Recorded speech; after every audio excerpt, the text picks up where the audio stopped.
Go ahead, Wes. Say it. Say what? Say what? What Say am I it, supposed Wes. to say? Say short song. Short song. Say short song. I didn't know. It's a joke, see? Because when he drops the needle, he plays just the tail end of the song before it, and it was short. Ah. It's one of those jokes that's really funny the first time, and then just keeps getting funnier every time after.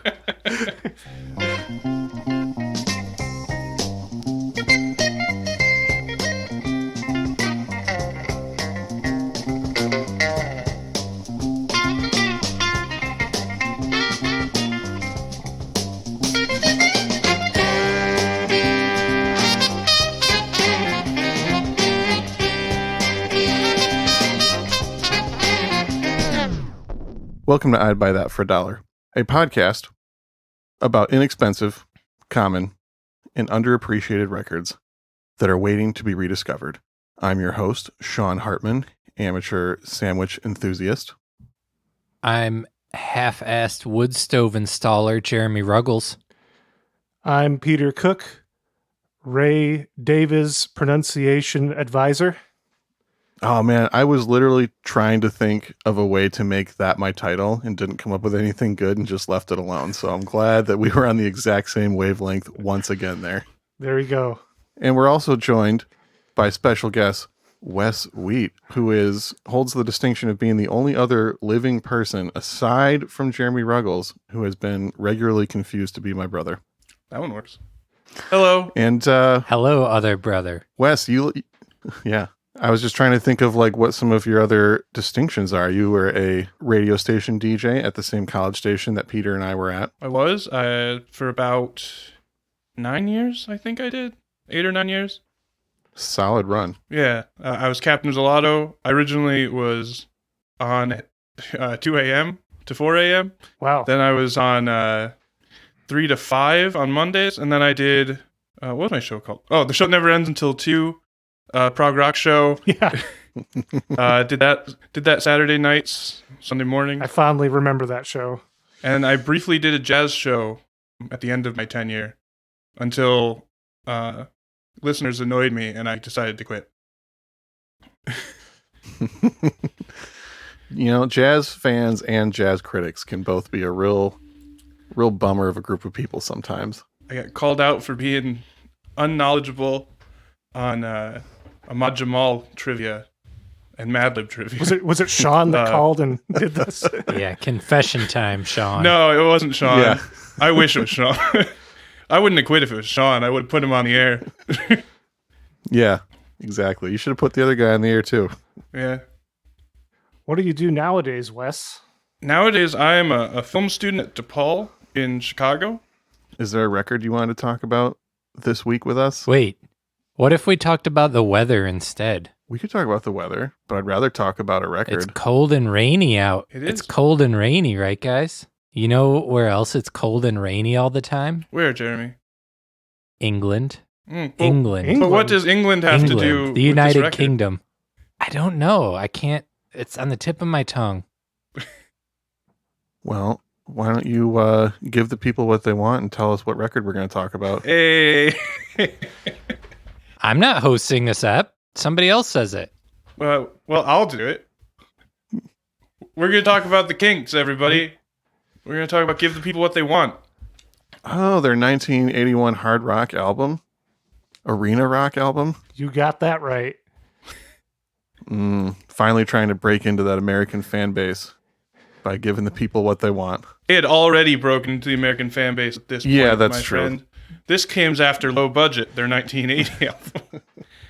You know what? I couldn't decide where to bring this up, but I'm just going to go ahead and just put it out there right at the beginning. This is my least favorite record that we have done on the podcast to date. Wow. Now I feel bad. Yeah. I like almost everything we've ever done in here. I'm not that picky. And I'm not even going to say that this is a bad record. I just have not been able to get into late period Kinks yet. There are 3 songs that I genuinely like on this record, and we are only going to hear one of them tonight. Oh, wow. Well, that'll be interesting to see which ones stood out to you. I was going to say, I'm excited to hear which ones he does like. And Yeah. which ones, yeah. Foreshadowing. Well, we'll get into it with the single that was released off this came out on Arista, the label. Do we remember who's behind the label Arista from a previous episode? I do. Yeah, that producer that keeps getting mentioned. I know we can't get away from Clive Davis. This was his label. Mm-hmm. And this was the Kinks' 19th studio album. It was their 4th album on Arista. We said it was released in 1981. That was in the States. It didn't come out in the UK until 1982. So they're definitely hitting that American market strong at this point. And we're going to go with the lead single in the US, which is the song Destroyer, which I would say is probably the best known song off this album. And I'm ready to do it if you guys are. Let's hear that song.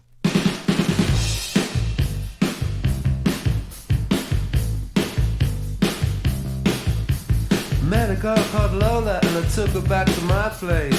Feeling guilty, feeling scared, hidden cameras everywhere. Stop! Hold on. Stay in control. Girl, I want you here with me, but I'm really not as cool as I'd like to be. Cause there's a red under my bed, and there's a little yellow man in my head, and there's a true blue inside of me that keeps stopping me, touching you, wanting you, loving you. Paranoia, the destroyer. Paranoia, the destroyer.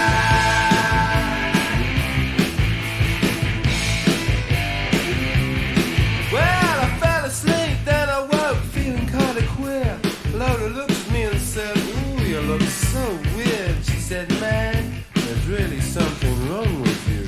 One day you're gonna self-destruct. You're up, you're down, I can't work you out. You get a good thing going, then you blow yourself out. Sitting by you, self-destroyer. Sitting by you, self-destroyer. Sitting by you, got so much to live for, so much to aim for, so much to try for. You blow it all with paranoia. You're so insecure, you self-destroyer. I believe on one of our very early episodes, the Spirit episode, I mentioned that I'm a big fan of when bands, artists do a callback to previous songs of theirs. And of course, I'm sure that everyone caught on to the fact that that references two previous Kinks hits, both All Day and All of the Night, kind of the riff from that. It's all based around that, as well as, of course, lyrically, it references back Lola, calls back Lola. Mm-hmm. See, I'm usually turned off when bands do that. So it's funny that we dislike and like this song for the same reason. I think it's clever. All right, that's fair. Again, I'm not going to make any attempt to like try and get people to agree with me on this. I want everyone to love this record. I can't yet. Maybe someday, but not today. Well, so I guess it's worth asking. And Wes came to this episode. I think I posted this in our I'd Buy That for a Dollar group on Facebook, and Wes commented that he'd like to guest on this episode if we talked about this record. And what is your guys' background knowledge on the Kinks? Like, what albums do you like? What albums do you know? I went to high school and then hung out with some dudes in college that all really, really liked the Kinks. And I just kind of absorbed their music third hand, but never really got that into them. But I'm fairly familiar with like Village Green and Arthur, and I know all the like early hits. But honestly, I knew this song that you just played, but I had no idea that it was the Kinks that did it. Well, yeah, this is not your hipster friends Kinks, that's for sure. No. This is definitely a different formula. Sean, how about you? So I love the Kinks. It's a band that I feel like I've enjoyed their music since the first time I heard it. However, one thing that I often do with records is I don't usually go out of my way to listen to records that I don't own. So there's a lot of Kinks material that I'm very underfamiliar with that other people I know like hold in high regard. Like, I've really not listened to Arthur that much because I've never got a copy for myself. I've also really not listened to Muswell Hillbillies, and I know that's a big fan favorite for some people. But let's see, I own Lola vs. Power Man, Something Else, Live at Kelvin Hall, Kinda Kinks, Kinks Size, and Kinks Kingdom. Okay. Those are the ones I'm most familiar with. So, mostly all within their first 10 years or so. Yeah. This is one of those bands that all of their, like 60s and early 70s stuff is kind of shockingly difficult to find in the States for how popular this band is. And I'm sure you guys will get into the reasons behind that a little bit more later on. All right. Wes, how about you? Yeah, my story is basically the same as Sean's, where I know a handful of albums fairly well, and then I just don't know a lot of the ones I'm most familiar with. I do have a copy of Arthur, Lola and Power Man, and then it's it's the '80s stuff, because my actual introduction to the Kinks beyond the hits from the '60s and the early '70s was my dad was a part of one of those CD clubs where they send you a CD every month, and he would use his credits with that to get CDs, and he got by accident 2 copies of Low Budget, the album preceding this one, and he gave me one of them, and I actually I really liked it, and I've listened to that album probably the most of Kinks albums, which is probably the least cool thing to say as a Kinks fan. Like, oh yeah, my most listened Kinks.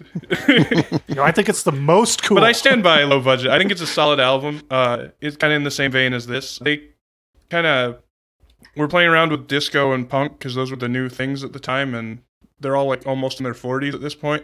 So it's just interesting to hear, all the British invasion bands were basically done by this point. The Stones were still around, but the Beatles had broken up and John was dead and all that. So it was interesting to hear a British invasion band interpreting the music of the early 80s, late 70s, and kind of bringing their own thing to it. Yeah. Well, especially because the Kinks, as far as hard rock punk, they kind of, in some ways, invented it, with You Really Got Me and All Day and All the Night. Of course, you probably know Dave Davies, Ray's brother, the brother of singer-songwriter Ray Davies. Dave famously slashed the speaker on his amp to get that distorted sound, which I'm not saying he invented distortion, but as far as how much distortion was on the guitar on a track, I'd say that was a definite increase with those early hits by the Kinks. They kind of paved the way for a lot of that stuff. And then by this point, they're following trends instead of leading them. Right. Yeah, I'd always kind of wondered why they took such a weird hard rock, arena rock turn. And then when I was listening back to this record, I kind of made that connection oh yeah, they were really considered kind of the front runners of punk in a harder rock band in their early days. It's just nowadays, so many decades removed, we just think of it as pop music, and you don't recognize that harder edge that was more apparent at the time. Yeah, definitely. And they went on a 15-year, well, maybe not that long, but a long stretch of concept albums that were not very punkish at all. Yeah, well, yeah, the stuff that people hold up high in high esteem is very much not the rock and roll that we think of them starting. So my background with the Kinks, I had a lot of friends who talked about them in my early 20s, and I was aware of a handful of hits, obviously, the ones that everyone knows. I picked up a copy of Something Else on CD when I was probably about 23 or 24. Someone had told me that it was in the same vein as Rubber Soul or Revolver as far as how important it was. And it didn't initially really land for me. Waterloo Sunset, that song obviously stood out. Maybe a couple others. After a few years went by, I just happened to be driving somewhere on a trip and had it in my car and listened really closely to the lyrics of the song Two Sisters on that. And, realized that Ray Davies was writing about really unconventional things to be hearing in a rock song from what would be in the rock pop vein in the mid to late 60s. And I started listening closer and closer to all of his lyrics, started checking out more albums, and became absolutely obsessed. Checked out Village Green, checked out Arthur, the ones that people always hold in high esteem. But of course, when I started looking at LPs again, going into the record stores and picking up records around 2006, 2007, I would say, the only things you could find were these late 70s and early 80s Kinks albums. And they were always super cheap, $3, $4, $5, especially at that point in time, about 10 or 15 years ago. And so this is one that I picked up relatively early on, and it clashed completely with the rest of the stuff that I was listening to as far as their catalog goes at the time. But I'd still throw it on from time to time. And after a few listens, I started to notice that there were still some really good songs in there, that, Ray Davies was still an incredible songwriter, even when going into territory that I wasn't really that interested in musically. And so I kind of have this one was an early Kinks album for me. Some of the songs I have a fondness for. I'm not going to say that front to back I love this album. Are you sure you don't mean back to front? I guess, Wes, how do you feel being the one that wanted to talk about I this? think overall, I love this album, but there are definitely tracks on here that aren't as strong. Predictable's not that great. Back to front, I can barely remember. I think the chorus is a little bit catchy. The songs that I do like on this album are enough to make me recommend it highly, especially because you're not going to pay that much for it. Yeah. I bought a second copy recently because I left mine at my parents' house when I moved out to Chicago. So in Chicago, records are too expensive, so it was $7, but I felt perfectly fine paying another $7. And I think my other copy I paid about that in Kalamazoo. It's just Chicago's record prices are ridiculous sometimes. Every now and then you'll get a good deal though. Yeah, I'd say that's just indicative of vinyl prices going up, because I think I paid $4 or $5 for my copy at most. Well, let's talk a little more about Destroyer, the song that we listened to. That was a hit. It reached number 3 on the Billboard rock charts, and minor hit on the Billboard Hot 100. It reached 85. I still feel like I hear it a lot of places, or I hear it referenced. A lot of people seem to know that song. Of bands with K.I. and a song called Destroyer, it is the better one. Because Kiss sucks. Yes, on that we can agree wholeheartedly. Hey, do you guys want to know what my favorite song on this album is? What's your favorite song on this album, Sean? Predictable.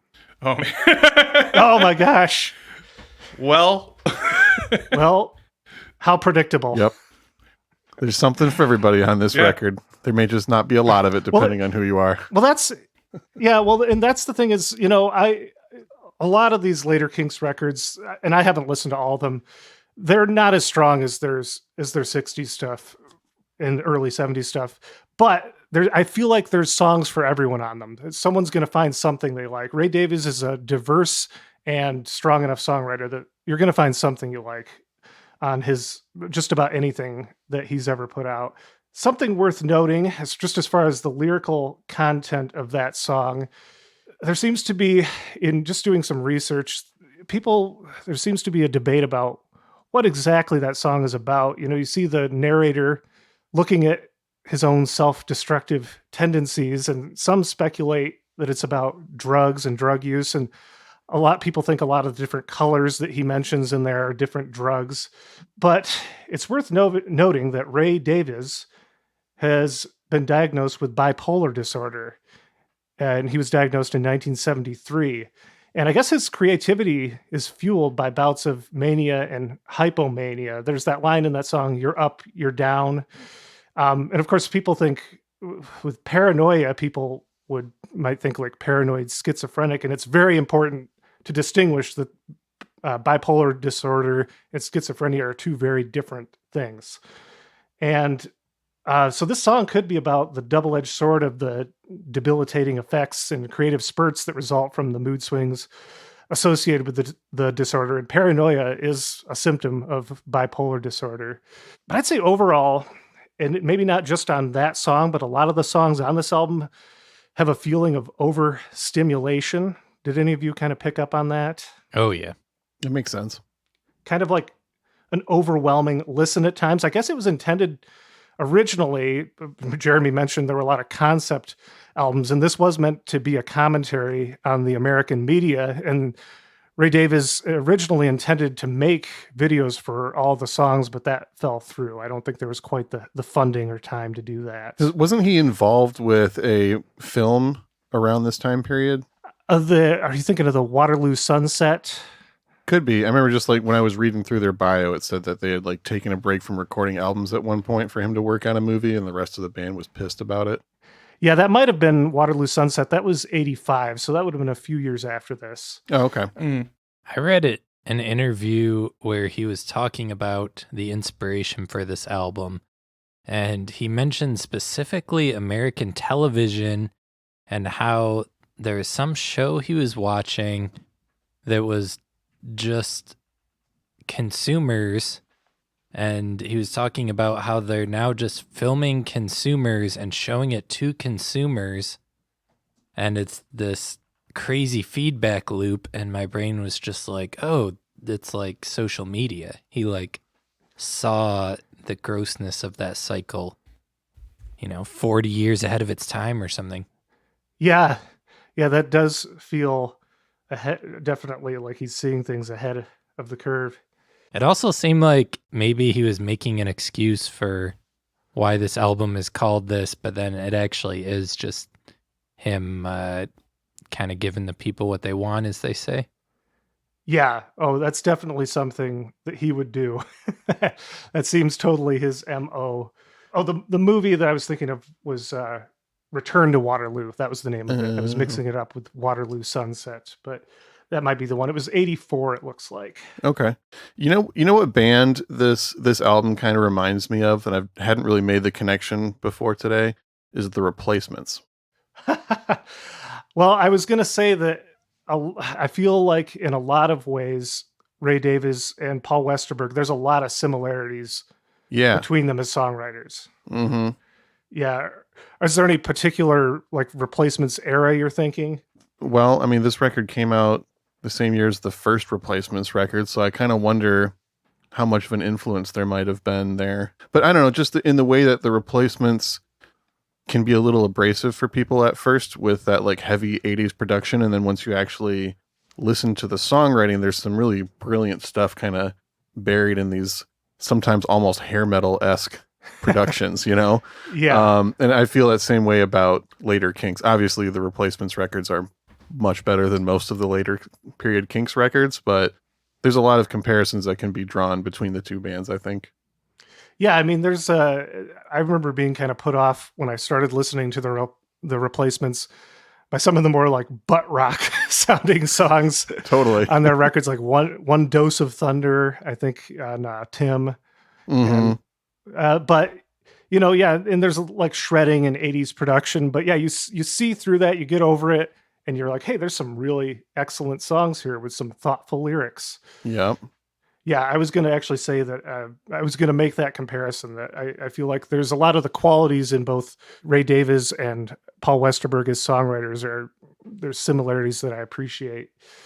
Once again, me and Peter just on that same wavelength. And, I remembered something else. The real turning point for me deciding that I really wanted to buy more Kinks records and get into them more was when I was living with this guy, Peter Cook, who we were talking about music one day, surprise, surprise. And you made a comment along the lines of that even though you love the Beatles and you wouldn't necessarily say that the Kinks were a better band, your favorite Kinks songs were more important to you than your favorite Beatles songs. Oh, yeah. And I was like, oh, that's a big statement from Peter. I definitely need to pay more attention to this group that I've always liked their music, but not really dug in anymore. So yep. I'd forgotten about that entirely until just recently. Well, I don't even necessarily remember making that comment. The tables have turned, but but probably about 10 years ago, but I stand by it. Yeah, I would say that, and I've been listening to the Beatles again lately, and yeah, like song for song, they're still one of the nearest and dearest to my heart. But yeah, as far as like the strongest and my favorite Kinks songs, yeah, those are more important to me than even the best Beatles songs. Now, of course, yeah, they were the Kinks were contemporaries of the Beatles. They formed in Muswell Hill, North London, 1964, and they were part of the British invasion alongside the Beatles, the Stones, and the Who. But their success in America was hampered by a union ban by the American Federation of Musicians. And I found a quote from Ray Davies that said that their ban from 1965 to 1969, where they did not perform in the United States, it was a mixture of bad agency, bad management, bad luck, and bad behavior. I guess one of the key incidents was they were on Dick Clark's Where the Action Is, and one of the people working for the TV network accused them of being late and then jumped right from that to a bunch of anti-British comments and slander, saying he was going to bury them, just kind of jumped the gun. You're late and I'm going to bury you. And so the punches were thrown. They were some rowdy youngsters, the Kinks, and the ban prevented them from performing in the United States from 1965 to 1969, which were key years both in, the Kinks catalog and the development of Ray Davies' songwriting, as well as just in music and music history. A lot happens in those years. Yep. It's really interesting, like how far-reaching the ripple effect was from that. I remember first hearing about that piece of trivia when I first started spending more time at record shows and hearing some of the older dealers talking about that's the big reason why you don't find Kinks records as much, because, during a very important period of their career, there wasn't really a lot of US pressing happening of their music because they literally couldn't tour and support. So there was not as much demand in the States as there, should have been, and almost definitely would have been if they could have toured here. Yeah. Yeah. Long lasting effects. I learned that from Sean. There you go. There's a pivotal moment for Ray Davies' songwriting. And some of what I've read is said a lot of the reason he wrote the albums he did during that period was because it was very British, the music they made, was because they couldn't tour the US. So he kind of turned inward. Because a lot of what I've read about Ray Davies is he's obsessed with America and American pop culture. And hence this album, hence his most recent album, Americana. So that's a great one. He kind of turned his eye to his own country because he couldn't tour the country he was obsessed with. And so we might not have gotten a lot of the really very British Kinks albums if they had been able to tour the US. Right. And I was reading that's a big reason why they are much less influenced by US soul and blues as a lot of their contemporary British invasion groups. They were looking, to their homeland a little more for musical and conceptual inspiration. So, yeah, I mean, who knows how much or how little that affected their career and their output and all that, but it's interesting to theorize on for sure. Yeah. Yeah, they started pulling from music hall and Baroque arrangements and instrumentation like the harpsichord and the mellotron, put a lot of horns in their music. It was, and Ray Davies, of course, abandoned any attempt to Americanize his accent at that point, which was, a key feature for a lot of the other groups of the British invasion. They sounded American. Well, by the late 70s and the early 80s, they were now making records for Clive Davis on Arista, and they focused on the American market, and we get this arena rock phase, and it gave them late career popularity in the US. Now, it's easy to think of them as being really old by this point, but Ray was only 37 and Dave was 34, which is the same age Jeff Tweedy was when Wilco put out A Ghost Is Born. So in that context, they were really young when they first hit. Ray was 20 and Dave was 17 when they recorded You Really Got Me. So, yeah. So we're seeing Dave is kind of obsessed with, but critical of the sensationalism that he saw in the media in America. And kind of the overall theme, especially on the title track, which Wes had suggested as one, and it's not my personal favorite, the Give the People What They Want song. For me, Davies is at his best when writing about common people and common struggles. And that is in perfect form on the next song that I'd like to play, Yo Yo. Ooh, this is the best one, IMHO. Yeah, this is the main reason Wes wanted to do this album, correct? It's one of my favorite songs, and it might be my favorite Kinks song. Yeah, I would put it up there. I would put it in my top 10 Ray Davies songs. So let's check it out.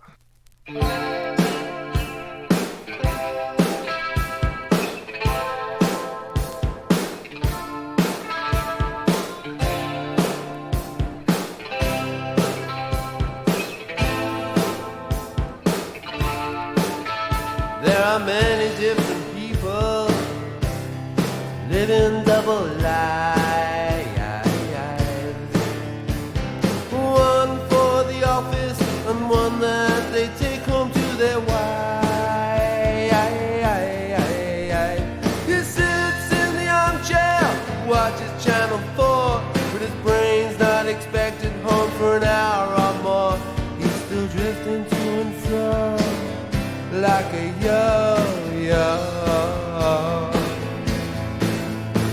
The wife is in the kitchen, fixing her old man's tea. She's thinking to herself, he's not the man that married me. Yeah, yeah, yeah, yeah. They used to laugh together, now he's never at home. Now she's fighting back the tears, she can't even laugh alone. She's just sitting by the telephone like a yo-yo. You needed me when you were crying.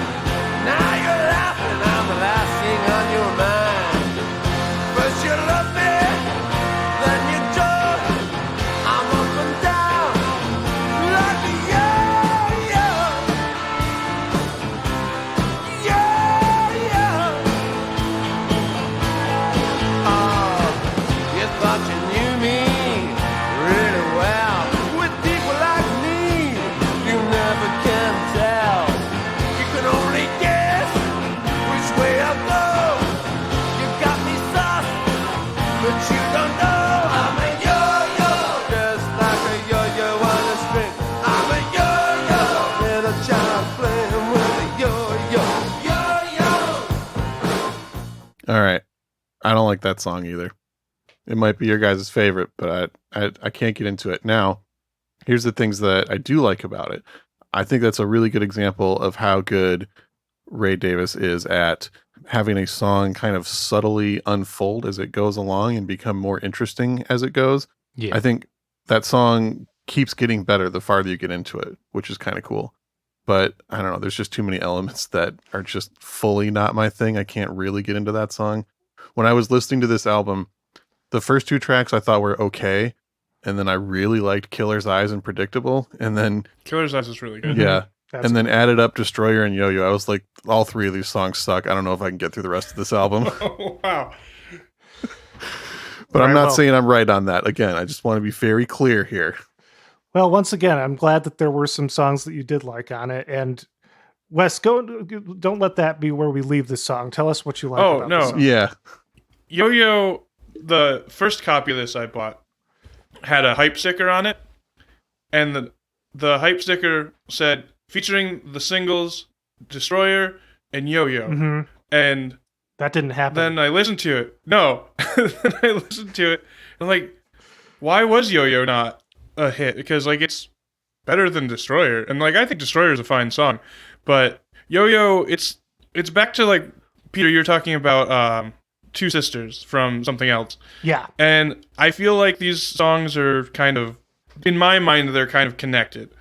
Like, I imagine, like, the woman who is disconnected from her husband is very similar to the married sister in Two Sisters, and could even be the same person. You know, the same kind of malaise about Yeah. being in a loveless marriage and not happy with your place in life.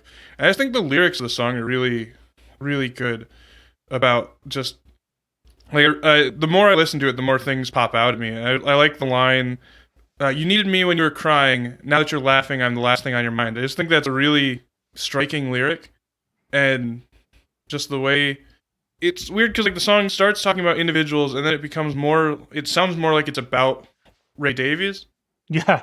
I was going to mention the third person to first person shift in narrative. Yeah, and it's a subtle shift because you don't, like, I've listened to that song many, many times, and it was only really when listening for the podcast, because I've listened to this album a lot in the last few weeks since we set all this up, and I started being like, oh, he shifts perspective like midway through the song, and I like the way it, like Sean said, it gets better and better as it goes on. And so I guess for me, since I like it from the beginning, it just gets better and better into like a good song. For Sean, I guess it's not the case, but not every album's for everybody, and I'm not gonna begrudge Sean his taste. Well, I appreciate that. I do like the lyrics on it too. I think lyrically it is really interesting, and I agree that they're at their best when they are writing about the common people. Like Pulp. I think Sorry. they kind of Yeah, like Pulp. I was wondering when the Pulp joke would drop. It's gonna come eventually with me. Yeah. But I think they have a similar perspective to that, to the Bruce Springsteen perspective, which is kind of using that common perspective, but looking to elevate it instead of exploit it. Mm-hmm. Yeah, reminded me a little bit lyrically of like Jonathan Richman.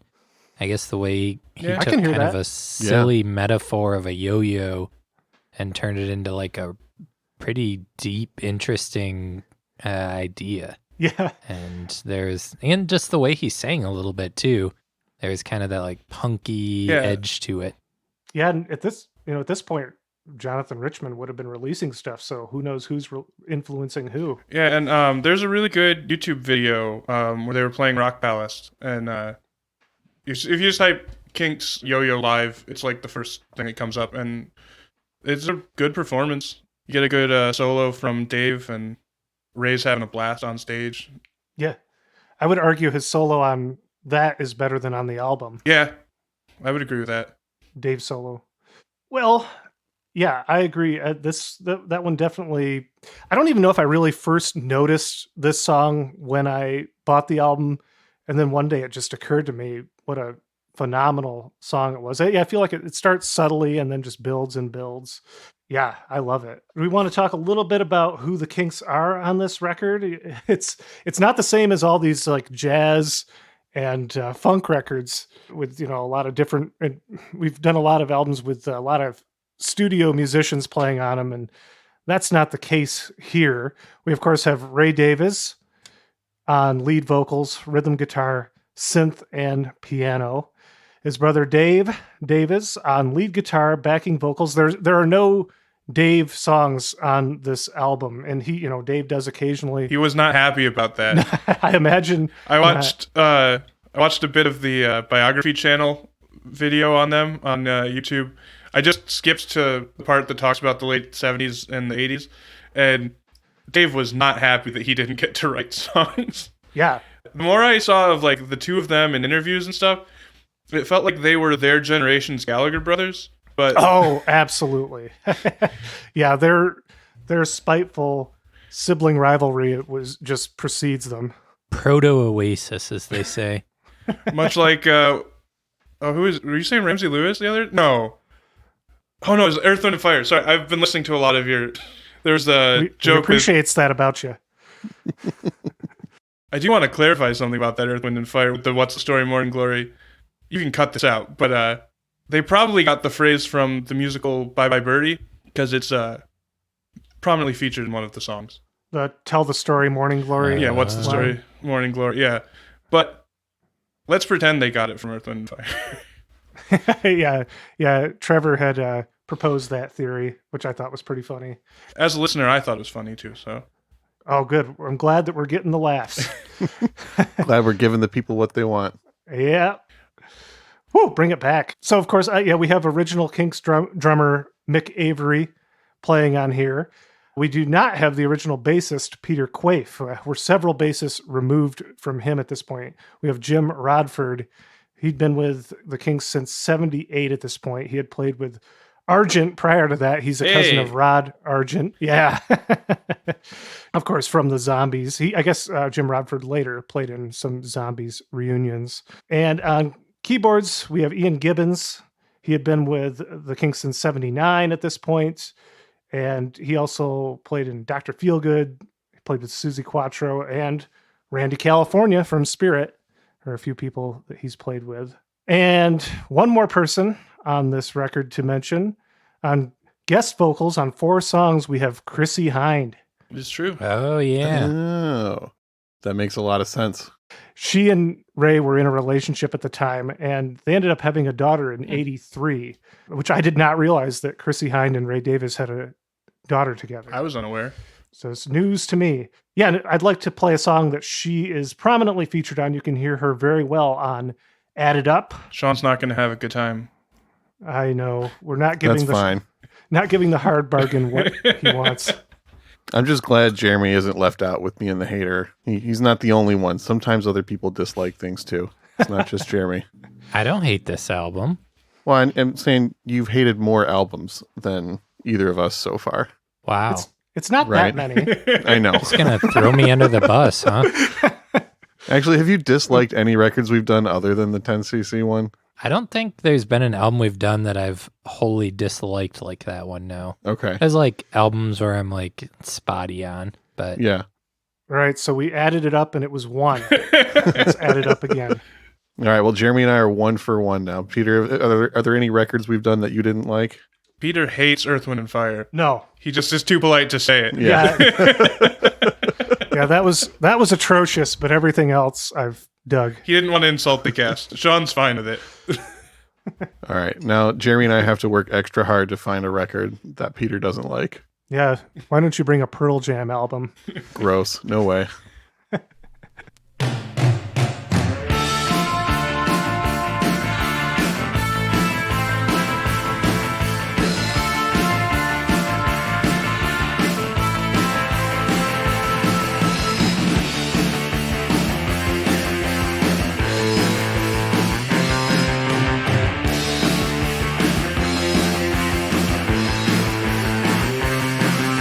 The first time that I saw you were modestly waiting for a bus. Now you're driving round in hired limousines and you talk so upper crust. The cost is high, but fun is not the only price you ultimately pay. Add it up, you may have lots of money, but you lost me on the way.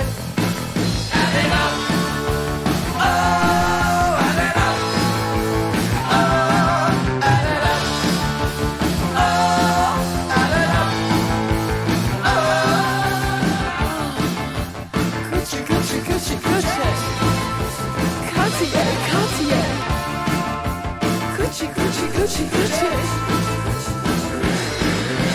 Add it up, it multiplies and multiplies, but what's it leading to?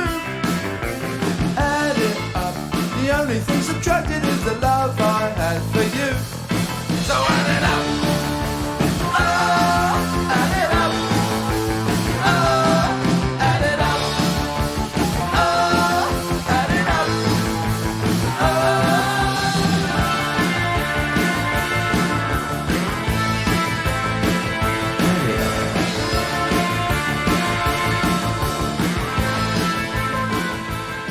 Fucking love Billy Idol, boys. That was No. Billy Idol covering the Violent Femmes, right? yeah. Yeah, And yeah. Cure guitar guy. Yeah. You know, in all honesty, though, I feel like Billy Idol had to have been taking like a fair amount of inspiration from this era of Kinks. And also, they totally would have been marketed to like the exact same audience in the mid 80s. What year did the Kinks have their big MTV hit with Come Dancing? I think that was 83. 83. Okay. Well, you want to know what came out in 83? Rebel Yell. Yeah. And it's funny because that was the Kinks kind of returning to that more traditional British sound. That was them going away from this rock and roll. You know? Right. And, you know, it's really interesting how people who were the exact right age when that came out know that era of Kinks better than the early stuff. I have met people like that before. I don't know if you guys have ever encountered that. My dad Yeah. only had this era of Kinks records in his collection. Yeah. I remember talking with my uncle about music at one point, and someone mentioned the Kinks. He's like, oh, what was that one Kinks song I really liked? And I was naming off all the obvious hits, you know, like Lola and All Day and All the Night. He's like, no, not that song. Come Dancing. Like, what fucking song is that? I like Come Dancing. Yeah, I played. I was like, this isn't bad, Yeah. but like, why is this the only Kinks song that someone would know? Like, it just kind of blew my mind. But looking at their career trajectory and everything, it makes sense now. Yeah, that one, I worked at Lowe's for a decade and heard that song every single day. Oh wow. And it was, you know what? The thing is, you'd think that you hear a song that much that you'd hate it, but it was like my one opportunity to hear Ray Davies every day working in retail. So I actually have a fondness for it because of that association. Yeah, actually, Wes, when we were talking about what songs to feature, he suggested this one because of it sounding new wave, it kind of being the most new wave song on the record. I actually thought it sounded a little bit like the Clash. Mm-hmm. Yeah. Lyrically, it seems to be about the corruption of money. Of course, here's the corruption of money on a huge major label album. This is where I was going to sort of point out the similarity between Ray Davies and Paul Westerberg. Not that Westerberg was ever commercially as big as the Kinks, but celebrating working class roots, having that vibe, but being a successful rock star. I feel like that's a trope too, the classic rock song about money corrupting by a rich, famous band. Yeah. Well, I mean, they would know firsthand, right? Yeah. True. I can't write a song about how money corrupts. I don't have any. True. Yeah. They're writing from experience. Well, one song that I hope is not written from experience is the one that we're not going to feature, but we can't not talk about it. And that's Art Lover. Well, Who wants to take that one? well, Peter, It's a weird one. it's not about what it sounds like, despite the fact that Robert Christgau says it and every Yeah. review I've read of the album says it's not a song about a pedophile. It is a song about a father who's gone through a divorce and is going incognito to the park to watch his own daughter play, his daughter, because he lost custody. And Yeah. it's just the way it's written and performed is supposed to make you think it's about a pedophile, but he does say at the very beginning of the song, he's not a flasher in a raincoat, he's not a dirty old man. Yeah. It's definitely a strange choice, a strange way of presenting the song in that topic. And so it is written from experience because he had gone through a divorce a few years before this and did lose custody of, I think he had 2 daughters that he lost custody of and was not allowed to see at one point. So it's actually, from his perspective, it's a very sad song, but I definitely, for years before I found out the real meaning behind it, was always very what the fuck when I listened to this album. Yeah, that was my initial reaction to it too. I think I had to look it up to find out, like, is this song actually about what I think it's about? And then I found that it was not. But a lot of people think it is, even despite the fact it's been clarified. But that doesn't surprise me. It does very much sound like a song about a pedophile from the perspective of one. Yeah, alarmingly so. So it's worth mentioning that if anyone picking this up for cheap, which you will see this cheap, just be aware that on the middle of side 2, there's a very strange song, Art Lover. Well, let's head towards the exit here. The Kinks were around until 1996. They broke up then. I think that the Davies brothers I'm surprised they could stand each other that long, honestly, with how notorious their relationship is. Yeah, they were a band for like 30 some years, and that's pretty impressive. Yeah. Oasis lasted like 6 or something. 3 albums, I think. And they still don't talk to each other now that they're not in a band. Yeah. Yeah, and I guess the Davies brothers have recently, as of 2018, they've reunited. And I found a quote from Ray Davies that is pretty fitting and classic. When people said, "Oh, the Kinks getting back together," Ray said, "The word together is misleading. We were never together, but we're back to our dysfunction again," which is classic Ray cynicism. And of course, the bulk of this record is in that cynical tone. I don't know if anyone else picked up on that. Yeah, and then there's one song that is not at all. Yeah. Oh yeah, they reunited again before that when they both had health problems. I want to say is some point in the 90s, or maybe it was the early 2000s. Ray had, but it was after they broke up. Ray moved to New Orleans, and he got into an altercation with a mugger and got shot in the leg. And then shortly after that, 2004, Dave had a stroke, and they were both living together for a while they were recovering from their various ailments. Yeah, I remember that. There was a lot of speculation of the band reuniting then. I think that was like 2006 or 2007. Well, they've announced that they have more or less reunited at this point, right? They've been Yeah. working on a new record since 2018, I think. Mm-hmm. Yep. And of course, I'm guessing that current world circumstances may put that back a little bit. Yeah. Or maybe they're just writing some like life-changing bangers in their house right now, and we're all about to be just shocked and awed at how good the 2021 Kinks album is going to be. Ray can still write a good song. That Americana album that Wes mentioned is pretty good back to front to play into one of the songs. Again, I stole Wes's joke. It's okay. It's not as good the second time. Sean, I want to circle back to which were the songs you liked on the album?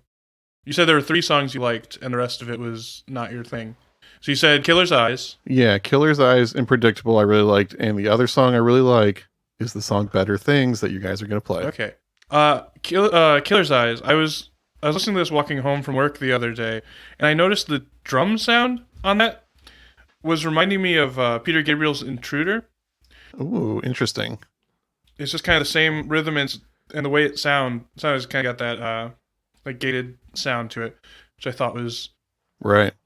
And it is possible that they lifted it from that. They've been known to lift from other bands on their previous album to this one, low budget. I cannot remember which song it is. They wholesale lift the Satisfaction riff. Let's just like straight up, and I double checked that Peter Gabriel album came out in 1980, so they could have very well been like, we're just gonna take that little drum bit, and they're kind of similar songs, taking on kind of this eerie thing. Intruder's about someone breaking into people's homes, and Killer's Eyes is about a killer who has celebrity status, because I think that's another one of his like American criticisms, is the way we like kind of almost glorify our criminals. Like people like Charles Manson are basically celebrities. Yeah, that's definitely a running theme through this album. And of course, he likes to put himself into the eyes of interesting characters. You never know what you're going to get, the perspective you're going to get in a Ray Davies song, but it usually is some larger commentary than just that. Yeah, and I think they were probably the most literate of the British invasion bands. Yeah, like the Who were not literate. The Stones not literate. The Beatles maybe a little bit, but not particularly. Oh yeah, and I don't mean that in like they couldn't read or write. I just mean they weren't as much about like character and highbrow references and the like. Yeah. Well, the vocabulary that Ray utilizes is definitely unconventional for rock and roll. I've gone quiet. I don't know. I heard some laughing. I don't know if we lost everyone. I'm here. I laughed a little because I just had an image of Keith Richards like kind of sitting over a book and looking at it confused because he like can't read. I can't snort this.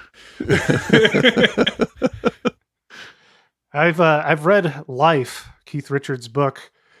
Of course, I'm sure that to some extent that was ghost written or as recalled to so and so, but it was a good read. It was an interesting read. I'm not even like, I guess as far as I didn't even plan to do this, but if I had to rate, if I was rating from favorite to least favorite, as far as the big four of the British invasion, it'd probably be, it'd be hard. That'd be a tough one. It might depend on the day, but I don't know. It might be Beatles, Kinks, Who, Stones, but I still really love the Stones. Like I've come to like them more and more, especially. I don't know if all of you want to go through that. That might Stones, Kinks, Who's, Beatles. It's a bold. That'd be yours, choice. Jeremy. Sean? Yeah. Probably Stones, and then Kinks and Beatles interchangeable with Who at the end. I'm gonna be Okay. So, my favorite band when I was in high school was the Who, so they're probably number 2 because the Beatles are still the Beatles, and I can't go full Jeremy and go completely throwing them at the bottom. And they were very important to me growing up. My first CD was the Beatles 1 compilation that came out in, say, 1999? Or maybe it was early 2000s. But yeah, because I was in elementary school when it came out. So I'd probably go Beatles, Who, Kinks, Stones. But the Kinks could easily move up the more I dig into the albums that I haven't listened to. Yeah, I feel like if I'd had equal access to Kinks and Beatles songs, I probably would a little more easily say I like the Kinks more. Personally, I'm just glad that we're leaving Led Zeppelin and Eric Clapton off of this list entirely. Well, they're not British invasion bands. They came like 10 years later. Okay. But also, yeah, they don't belong on this list. I feel like I often hear Led Zeppelin counted as like one of the British invasion bands, though. I could be wrong on that. No, you don't. Nobody does that. They didn't come around until 72. All right, that's fine. I didn't know there was specific time constraints for British invasion. Zeppelin were 69 when their first album dropped. There was a long-standing rumor that Jimmy Page had played the guitar solo on the Kinks' You Really Got Me, but it's not true. It's Dave. It's Dave Davies on there. One thing I would like to address, and we kind of touched on it a little bit. Before we get out of here, we're going to get to better things, but I think for me, one of the really big things is just Ray Davies like writing songs from the perspective of women at a time when really no one else was doing that, especially male singer-songwriters, rock writers. And yeah, like on this album, we didn't even talk about it. There's a song called A Little Bit of Abuse that addresses domestic abuse, which is not something you hear about in rock and roll in 1981. Which was apparently inspired by a sister of Ray and Dave's that was being abused by her husband. At least that's what I read a little bit about. Yeah, he wrote a lot about his sisters. That I don't think it's about Rosie, but Rosie was another one of their sisters, and he had a song about her on one of their early albums. Just really unique perspectives that I don't really feel like a lot of other men were writing about at the time. Yeah, and very sympathetically. Like, a lot of rock bands, I mean, even today, don't sing about women in a particularly healthy or respectful way.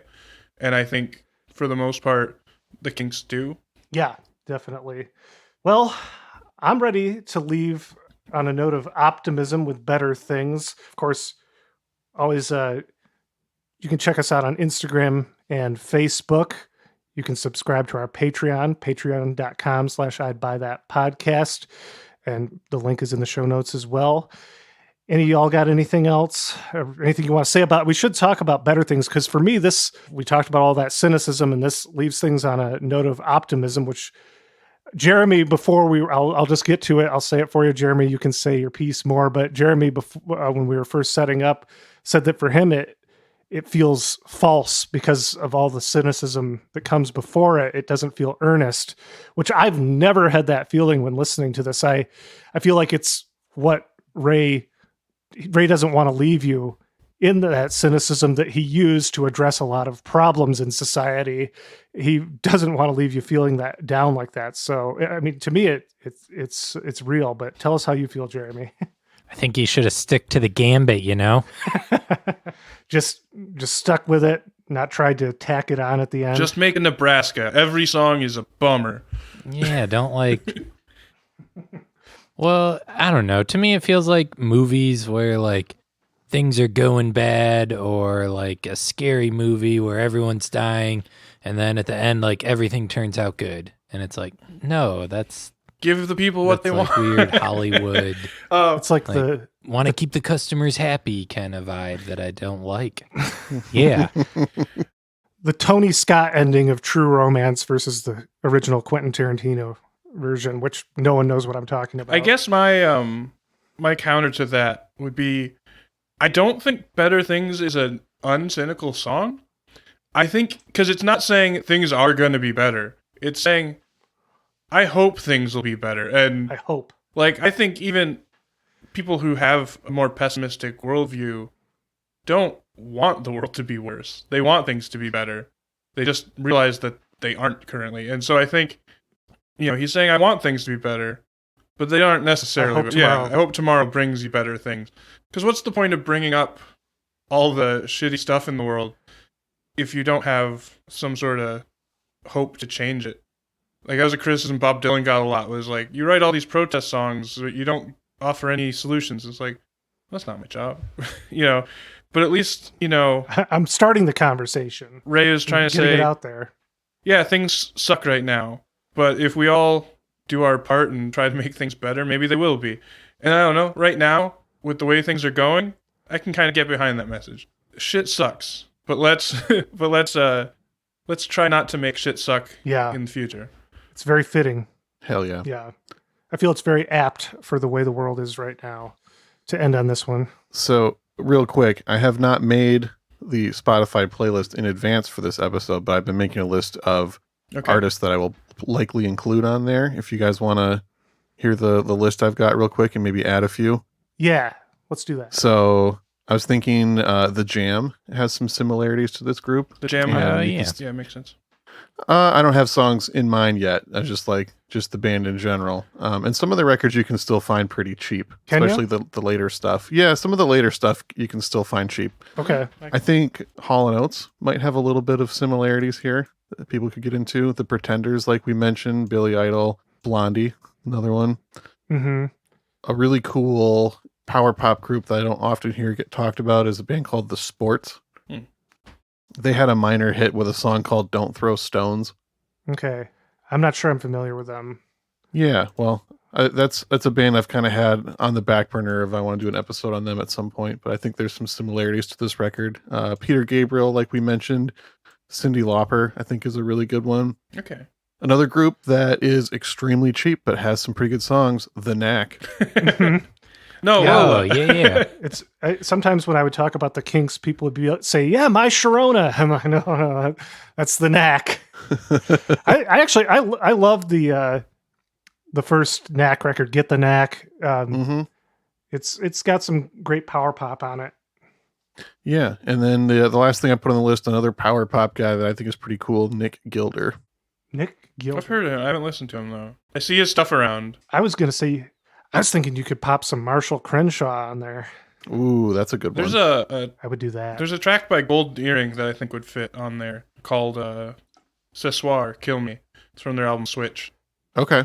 Yeah, Golden Earring had a similar thing where they started really early on, but the early records are almost impossible to find in the US, and by the time they made it here, they were transitioning into a hard rock band. So that is a very good parallel to this. Yeah, and the song kind of hits the same kind of notes as like the Give the People What They Want track, which I know Peter's not the biggest fan of, and John didn't like, but I didn't like it either. I figured.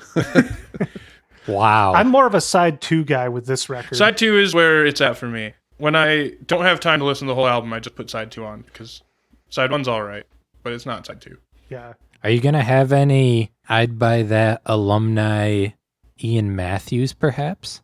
Like the late power pop stuff? Oh, yeah, his later stuff would totally work, yeah. Shake It Up, or Shake It Baby. The other things I was thinking about was, there's some of those disco funk records that were crossing over into hard rock. Like we talked about Donna Summer doing that around this time period. And then Melba Moore has a really cool rock crossover record from, I think, like 85 that we could use something from. Nice. Trying to think of, some of that stuff might work. I think we got a pretty good list to give the people what they want. Yep. Before we get out of here, We're going to run that into the ground before this podcast. So. Yeah, we should probably get out of here. But Wes, real quick, you haven't talked about your podcast. Yeah, I have a podcast that is currently on indefinite hiatus, but there are 13 episodes you can listen to. It is called Clock Blocked. It is a podcast about time travel media, mostly movies, but sometimes episodes of television shows. You can find it on, I think, everywhere you can find podcasts. I think we finally got on Apple Music, but I'm not 100% sure about that. Or maybe we're not on Apple. But you can find us on Spotify or Stitcher, any of those. It's called Clock Blocked. Again, I recorded an EP like 3 years ago under the name Captain Gelato and the Supersonic Cosmonauts. If you want to listen to that, that's out there. It's free on Bandcamp. So excellent. Yeah, I checked out the Flight of the Navigator episode of Clock Blocked, and I didn't realize I was driving to work, and I didn't realize that there was also you talk about Quantum Leap episodes, and suddenly I was like, wait, how did I get from Flight of the Navigator to Quantum Leap? It was very abrupt, but I really enjoyed the episode. Yes, the Quantum Leap Corner, spelled with the QU. Yeah, no, it was really fun. That was a movie I saw as a child and loved, so I know that you didn't feel the same about it, but watching it as an adult, I'm sure it isn't the same experience. Yeah, that's one of our least focused episodes. We got off topic a lot on that one, but we had fun. Yeah, those are my things. I don't want you to follow me on Twitter because I don't tweet. Well, thanks for joining us, adding to the discussion on this record. Yeah, thanks for having me. If I come back, hopefully I won't be with an album that Sean hates. Hopefully Peter will hate the next album. I'm just glad I had you, Wes. I needed some backup, so I appreciate it about you. So, but anyway, I think that's it for I'd Buy That for $1. We're going to go out on better things. My name is Peter Cook. I'm Sean Hartman. I'm Jeremy Ruggles. I'm also Sean Hartman. Brother. Ooh. But maybe Jeremy Ruggles. Who knows who is who? I'm The Thing from John Carpenter's The Thing.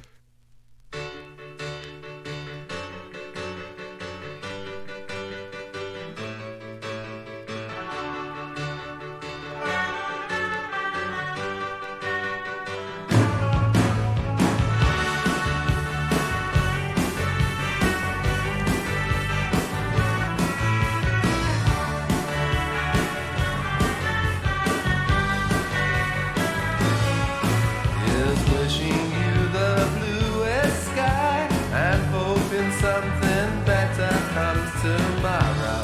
Hoping all the verses rhyme and the very best of chorus as to follow all the doubt and sadness. I know that better things are on the way. Is hoping all the days ahead won't be as bitter as the ones behind.